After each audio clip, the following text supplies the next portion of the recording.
Hi అండి అందరికీ. అందరికీ ఉగాది శుభాకాంక్షలండి. ఈ సంవత్సరం అంతా ఆయురారోగ్యాలు, అష్టైశ్వర్యాలతో అందరూ హ్యాపీగా ఉండాలని కోరుకుంటున్నాను.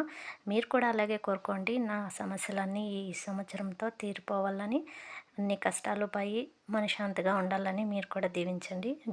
ఒక లైక్ ఇస్తే దీవించినట్లేనండి. లైక్ ఇచ్చేసేయండి.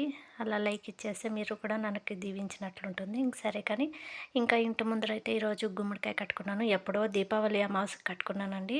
అది ఎందుకో ఎండిపోయిందనమాట. ఇంక అందుకని అప్పటి నుంచి కుదరలేదనమాట కట్టుకోవడానికి. ఈసారైతే కట్టుకున్నానండి. ఈరోజు అమావాస్య లెక్కే కదా! అందుకని ఈరోజైతే కట్టుకున్నాను. ఇంక ఇంటి ముందర కూడా నిమ్మకాయ దీపాలైతే పెట్టేసి, నిమ్మప్పులైతే పెట్టేసినాను. ఇంక గుమ్మానికి తోరణాలంతా కట్టేసినా అండి. ఇది దేవుని రూమ్ అయితే. దేవుని రూమ్‌లో బయట గుమ్మానికి అంతా ఇలా తోరణాలు కట్టేసి, అలంకారం అయితే చేసేసి, పూజ అయితే చేసేసాననమాట. ఉగాది పచ్చడి కూడా చేసేసినాను. ఉగాది పచ్చడి అంటే మేము బెల్లము, వేప పువ్వ ఒకటే ఏస్తాం అంతేనండి. మామిడికాయ ఏసుకొని ఉగాది పచ్చడి చేసి ఇలా పూజ అయితే రెడీ అయిపోయింది. Please subscribe.